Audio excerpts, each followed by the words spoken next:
Hello, audience, dear audience.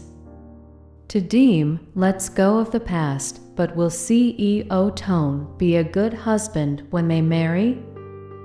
A single raindrop slid across Tu Diem's cheek, cold as the memories she was finally ready to leave behind. The scent of wet earth rose around her, mingling with the faint sweetness of blooming wild ginger that edged the rambling farm she now called home. Somewhere behind the clouds, dawn pressed thin gold onto the horizon thin, the way hope had once felt in her chest.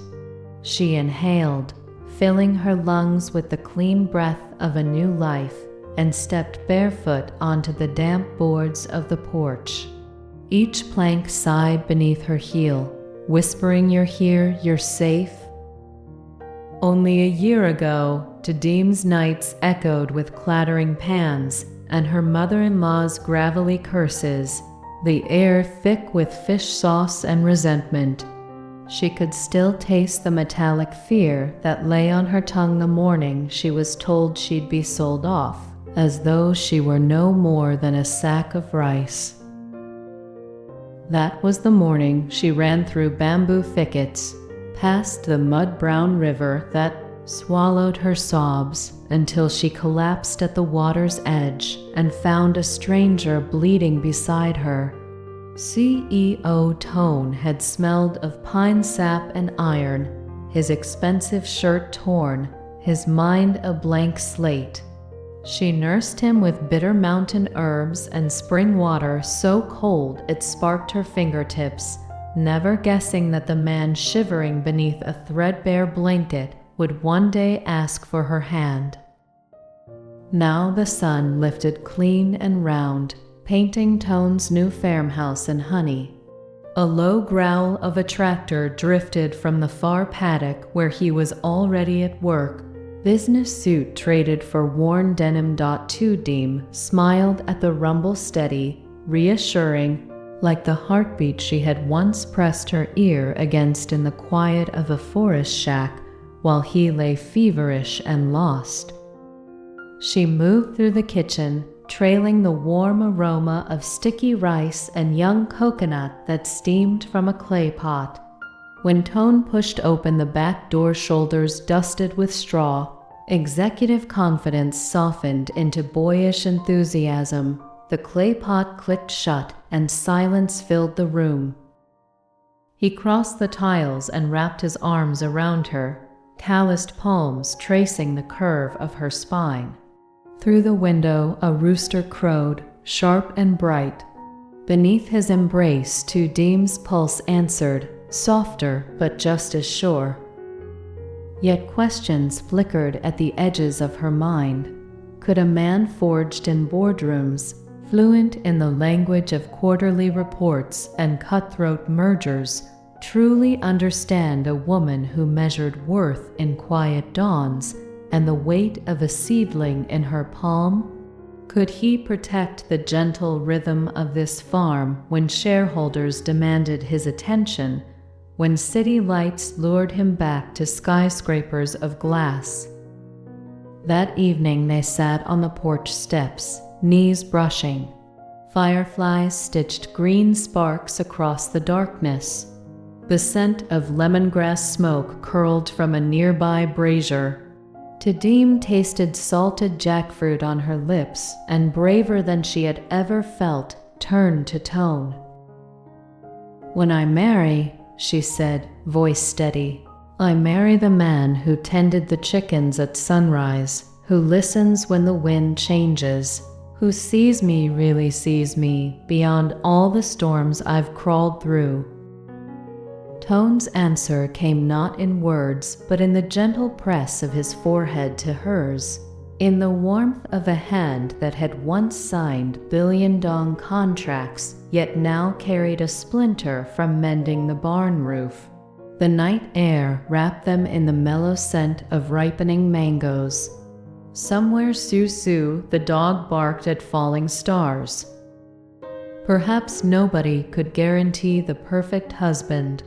But as the fireflies spiraled upward like vows made of light, Diem decided that love, like seedlings and CEOs, grows where it is given soil, water, and room to breathe. And in that hush between heartbeats, she chose to believe that the man beside her would keep tending the garden they had begun, whether in a boardroom or beneath the wide, forgiving sky. The next morning arrived quiet and slow, sunlight streaming through sheer curtains like spilled milk.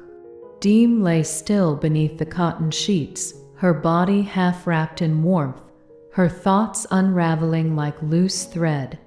She could hear Toan in the kitchen, the clink of ceramic bowls, the muffled hum of an old radio playing a folk song her mother used to hum when shelling peanuts. It was a melody that smelled of childhood and unfinished lullabies. She sat up and stretched, her bare feet touching the cool wooden floor. The past no longer clung to her like it once did, but it still whispered, sometimes soft, like rice husks brushed against the wind. She had spent so long surviving that peace now felt like a stranger she had to get used to. Even love, real and soft and kind, needed room to land after all those years of rejection and fear. By the time she entered the kitchen, Toan had already set the table 2 bowls of warm porridge, garnished with spring onions and a dash of pepper, just the way she liked it. He didn't say anything at first, just looked at her with a quiet knowing, as if he understood the way mornings could still feel like battles. "Eat first," he said, nudging the bowl toward her. "Then I'll show you something." They walked after breakfast, cutting through the dewy grass behind the house. Toan led her past the vegetable garden where her seedlings had just begun to sprout, to a clearing where a small wooden frame stood half-finished. "What's this?" she asked, brushing a hand over the sanded beam. "A greenhouse," he said, "for your herbs, so you don't have to wait for the rains." Her throat tightened, caught somewhere between surprise and gratitude. No grand gestures, no diamonds, just wood and nails and a quiet respect for her world. That was the language she was learning to speak.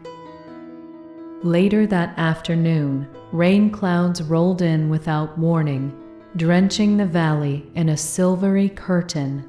Tu Diem rushed to cover the drying laundry, while Toan wrestled with the tarp over the chicken coop. They met under the porch again, soaked and laughing, wind-whipped and breathless.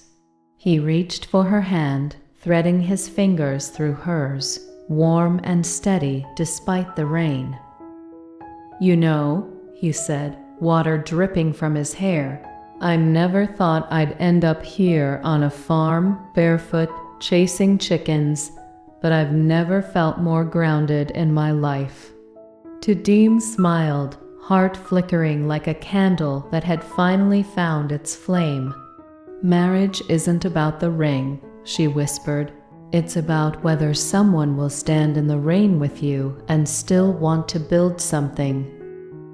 And Toan, with the mud on his shirt and joy in his eyes, nodded. In the days that followed, the rhythm of life carried them gently forward. She taught him to tell the difference between cilantro and parsley by smell, and he showed her how to wire a solar panel. They argued about whether the dog should be allowed on the bed and laughed about it over mango sticky rice. In quiet moments, Tu Diem would pause and wonder, what would have become of her if she had never run? If she hadn't knelt beside that stranger in the woods? But she didn't stay there long. The past had taken enough. She had no more tears to give it. Instead, she looked toward the man who built greenhouses without being asked, who held her hand not only in love but in silence. A man who had once ruled boardrooms but now learned the patience of seedlings and sun. And as the wedding date drew near, with no fanfare or velvet gowns, just a small gathering under jackfruit trees and string lights, Tu Diem finally believed. Maybe she was marrying the right man. Maybe some promises weren't written in vows, but in calloused hands and shared mornings. Maybe, just maybe, she had finally come home. The wedding was simple, no grand halls, no orchestras, no speeches penned by publicists. Just the rustle of mango leaves, the hum of dragonflies circling above, and the scent of lemongrass and lime that drifted from the kitchen where the aunties were preparing lunch. Tu Diem wore a hand-stitched dye, soft cream linen embroidered with tiny wildflowers, like the ones she used to press between the pages of books as a girl. Her hands trembled slightly as she pinned a strand of jasmine behind her ear.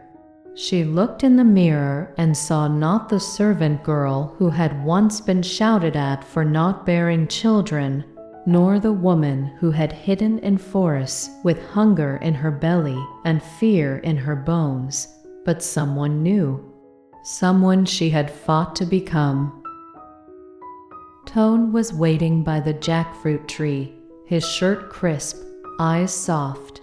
His usual CEO air, the calm confidence, the quiet power was still there, but gentler now. As she approached, his eyes never left hers, and when he reached for her hand, she felt none of the trembling that shook her in the mirror. With him, her hands were steady. The vows were quiet.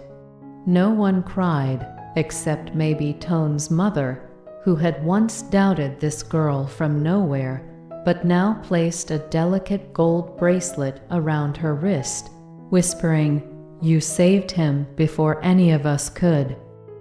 After the guests had gone, the sun hung low, bleeding amber through the rice fields. Diem sat barefoot on the porch again, this time with a husband beside her, and Su curled at their feet, snoring. She watched Toan loosen his tie and laugh about how he almost tripped over the fish sauce jar during the ceremony.